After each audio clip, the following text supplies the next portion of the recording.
One of the more insidious traps you can find yourselves in when you're talking about TVs, movie, or what have you is the zero-sum game of it's either horrible or great.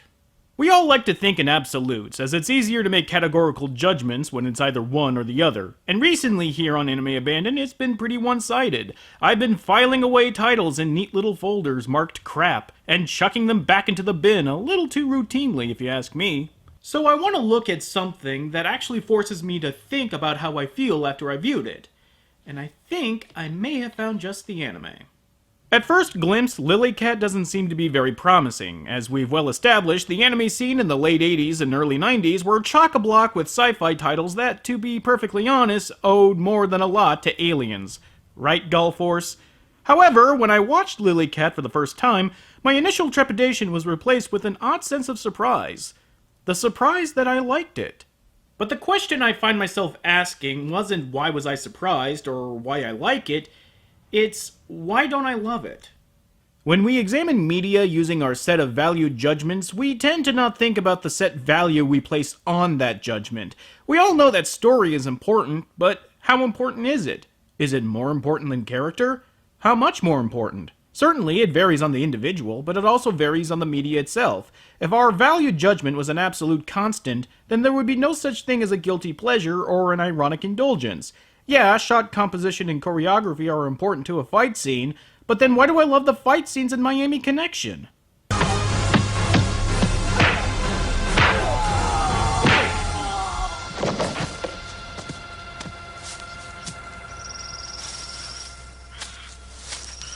I suppose what I'm trying to say is that Lily-Cat meets all my personal requirements for good sci-fi, and yet here I am, not in love with it. I suppose we should find out why. We begin our tale with a group of people gearing up for a long journey through space by being put under a state of artificial hibernation. Don't tell me you're bringing it into deep sleep with you. Of course, like I'm gonna leave her at home for 20 years? If I don't bring her with me, I'll never see her again. Oh yeah, and she'll be real practical to have around for all those space mice. A lot more practical than your little pea shooter. Oh, this little baby? I'm the careful type. There might be aliens, kid. Might be aliens? Or will be aliens? Yeah, there will be aliens. There might be, mate, but since our number crunchers indicate planet LA-003 was created about 4.5 billion years back and is currently going through a sort of Cambrian-era geological state, I somewhat doubt you'll find anything bigger than a flea. Guess I'll have to shoot low. Now I know what you're thinking, because I made the same mistake too. Is that Richard Epcar doing a terrible Australian accent? Well, the answer is no. That's Gregory Snegoff doing a terrible Australian accent. I've actually covered a few anime that Snegoff was in, but I didn't bring him up because I honestly thought it was Epcar who was in Wicked City, Fist of the North Star, and Go-Go 13. I can't be the only one who has made this mistake either. I mean, here's Epcar. That goes without saying. That's the one thing I have to say about the Chief. He's a master of the obvious. Now here's Snegoff. It doesn't change the fact that there exist a lot of strange phenomena, bizarre beyond reason or logic. Either Gregory Snegoff is Anime Dub's most successful alias, or God must have forgotten that he already used that voice for somebody else.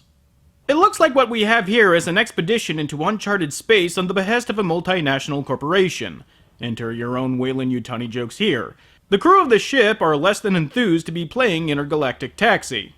I have to admit, I was wondering why we always seem to end up working with a gang of incompetent amateurs that act like they escaped from a fraternity party. Just keep your blood pressure down because they're the employees of the mother company and we're here to assist them on their mission. Don't get bent out of shape. We're interplanetary taxi drivers and everybody else is just along for the ride.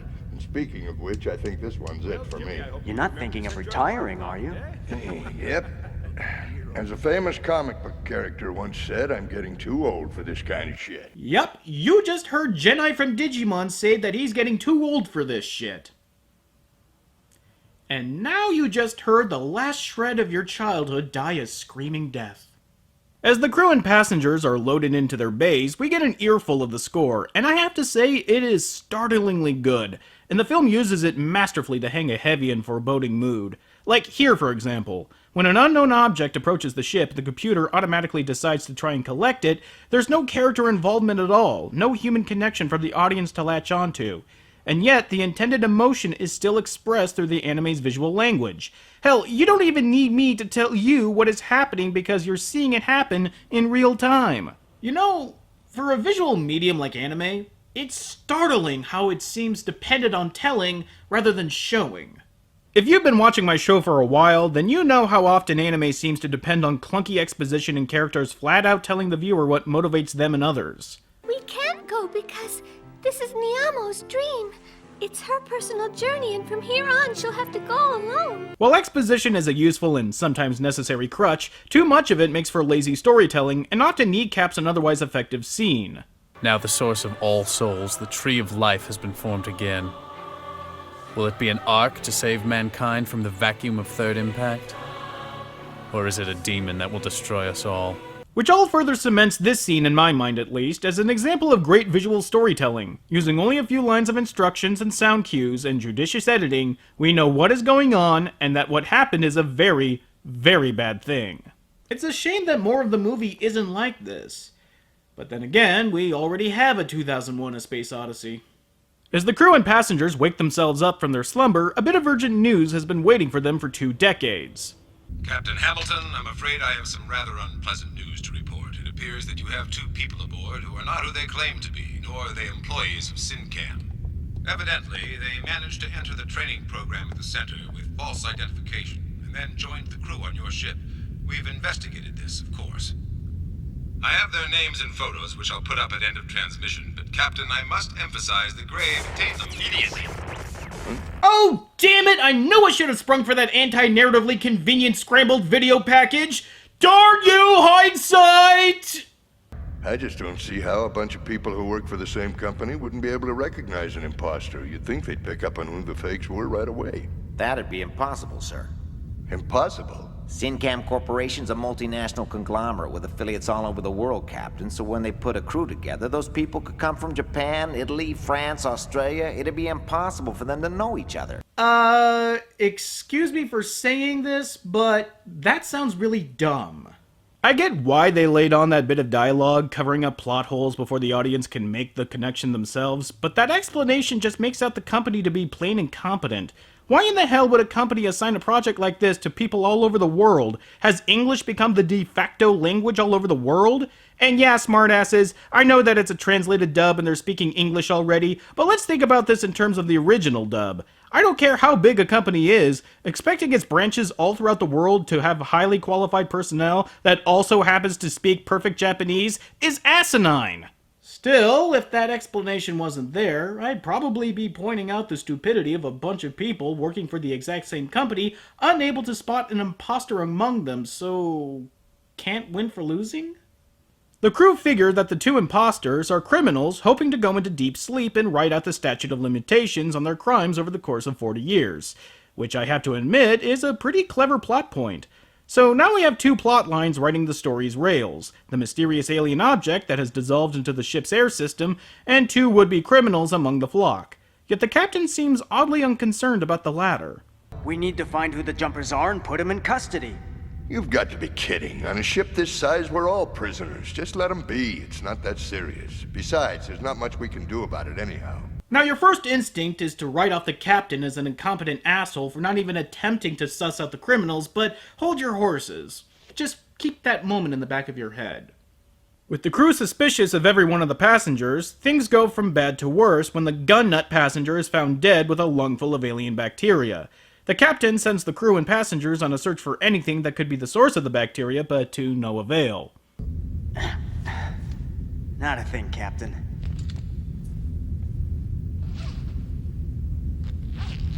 Thanks.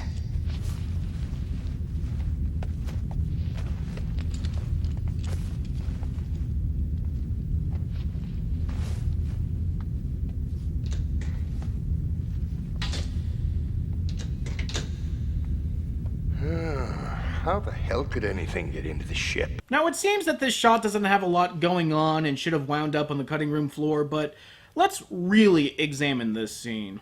Story-wise, yes. The scene where the captain and one of his crew zip themselves out of their protective suits could have been done with a single line, but I think that would be missing the point. It's less about what is going on than providing for a visual mood, We've certainly seen this before, where an anime takes its time to build atmosphere by hanging on to a certain shot or extending a cut long after the visual information has been processed, and all with varying degrees of success. In Odin, the long, extended shots of the ship in hyperspace feels lazy and only draws attention to how long the anime feels. In Vampire Hunter D, the mood may tinge slightly with D's extended introductory montage, but it still feels unnecessary. Here, though, the extended cut feels on edge and uneasy, especially since we know that the ship, and thus the crew, is in trouble. Further, the scene doesn't feel long because the animation is so good with its attention to detail. See how they bothered to not only have the captain unzip his crewman's protective suit, but also his second layer as well? This is all painstaking animation, and the fact that they spent all this energy on something that is so easily skippable shows a near manic commitment to atmosphere. At the very least, it's certainly more impressive and worth our time than D's repeated 25 frames of animation here. That's the thing. We can look at a live-action film and we can extrapolate what went on behind the scenes to make that certain shot look and sound the way it did, but that's much harder to do with animation. The layman just doesn't know the ins and outs of the animation industry, and because the visuals are so far removed from a recognizable reality by its very nature, the human mind opts towards acceptance, even when the animation in question is approximating reality. This shot could have easily been in a live-action film, but the result will not be the same. Some of the intended mood might have been imparted, but the impressiveness certainly wouldn't. Again, it's just one of those things that doesn't naturally occur to you until somebody else brings it up. And this is what helps separates the film from the rest. On cue, the rest of the passengers find out about the two stowaways, and the Aussie insists on sussing them out, the Thing style. He seems oddly fixated on finding these two, even as the infection spreads throughout the ship. Of course, he's not the only one with messed up priorities, as Knee Socks goes off with Sleeveless in Seattle here to find her missing cat. Lily!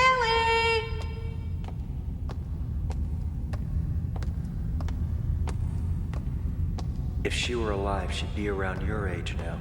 Huh? Nothing. Yeah, it's nothing. Just some clunky backstory exposition that pours out of me from time to time. Oh, I really should get that checked out. Unfortunately, Lily is found too late and is gruesomely dissolved by the bacteria that apparently has also been eating away at the ship, which has steadily been growing out of control, to the point where the crew is unable to do anything on their bridge. Additionally, it seems that the dead bodies that have been piling up as of late have disappeared, and another cat has been spotted prowling around the ship that looks just like Lily. A lot of plot is happening here at once, and I'll admit that's one of my few problems I have with the structure of the film. It feels like too much is happening in too short amount of time. I also have a few problems with some of the plot details here and there, but I'll get to them when they crop up again. Things come to a head when Sleeveless figures out that the bacteria must have entered the air system on the ship. And honestly, I can't believe it took them that long to figure out that an infection that attacks the lungs has something to do with the ship's air system. Further, he pieces together that the disease probably ate away the host's flesh, and that is what's causing all the disappearances.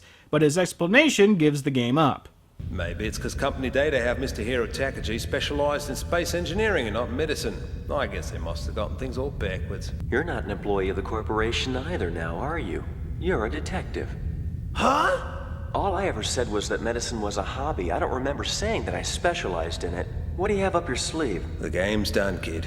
You shouldn't have said either. Very good, Mr. Detective. Your patience has been rewarded. You found the mad gunman who murdered those 3 men on King Street. This is where the anime made me pause for a lot longer than I ever expected it to. You're far too young. What do you mean I'm too young? I've got to be the same age as you, Captain.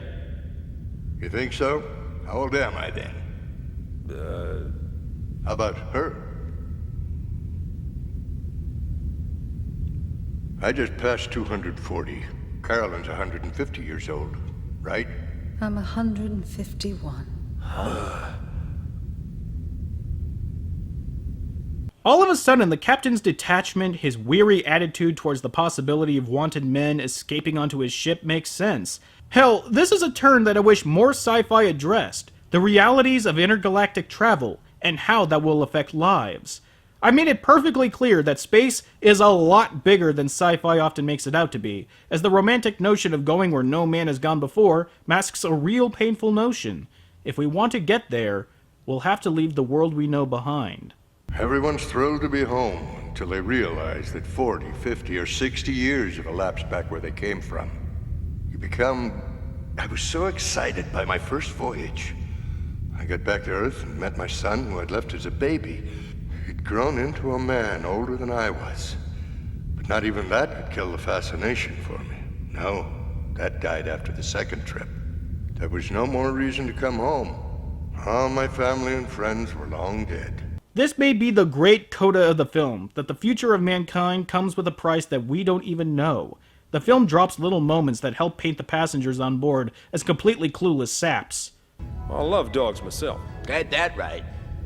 I've got 10 of them at home in Florida, and I'm proud of them all. So proud, in fact, that you forgot that dogs don't live past 20. It's moments like these that really impress me about the film. And also a bit miffed with the film because it also includes moments like this.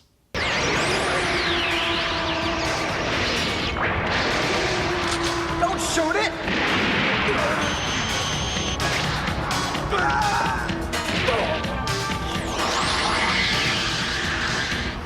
Because we've got gravity generators doesn't mean you can blast away anytime you feel like it. I stuck my neck out for you, movie, trying to convince the audience that you have some real, rich, intellectual chops, and then you go and pull this bullshit.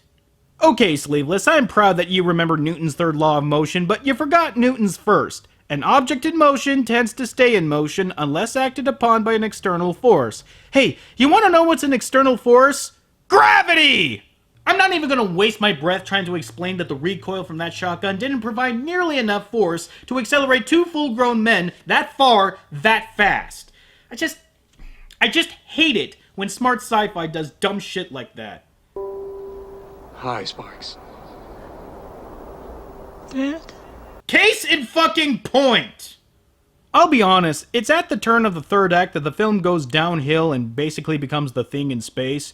It stops being about the science and atmosphere and more about the dull and uninteresting characters. Even when Sleeveless spills his heart out to Knee Socks about why he killed those people, who were apparently drug dealers that got his dead sister hooked, you're still unable to care about him or what is happening to the ship. Oh, I don't mean the whole bacteria attacking the ship or the monstrosity made up of all the killed crewmen. I mean the robot cat that has been observing all of this and has wrested control away from the crewmen.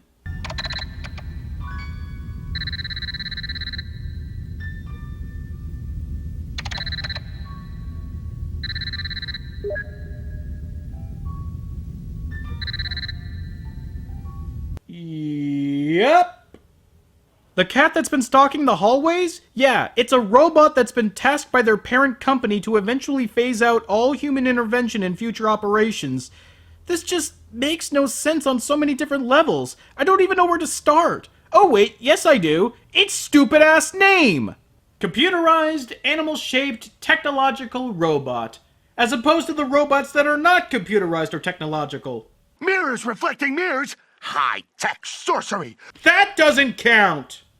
Besides, computerized, animal-shaped, technological robot? I haven't heard an acronym that forced since... From the Strategic Homeland and... Just call us S.H.I.E.L.D. Further, how in the hell did their company make a cat robot that looks exactly like Knee Sock's cat? And name it the exact same name? I haven't been so pissed off at a fictional company since the Tyrell Corporation. Gee, let's create androids that look exactly like humans, act like humans, and then treat them like slave labor. What could go wrong? Assholes. Cornered by the marauding bacteria, the remaining three left alive contemplate killing themselves instead of letting the bacteria do them in. But the captain may have figured it all out. The motherboard, I saw a readout of the corrosion on board, and the cargo blocks and storage compartments were almost completely devastated. But bridge, sub-commands, and engine room were absolutely free of it. Residual magnetic fields are built up by our impulse system. The impulse drive powers the onboard electricity. That means an electromagnetic field. I guess the bacteria must be... That's it! The magnetic field kills them! Brilliant! Brilliant! In a rather morbidly satisfying turn, the captain ushers Sleeveless and Knee Socks to his own personal shuttle that was mentioned all the way back at the beginning before bidding them a fond farewell, resolving instead to sabotage the whole ship as a giant fuck you to the corporation. The man is about 200 years overdue on his payback card. Time to make a withdrawal.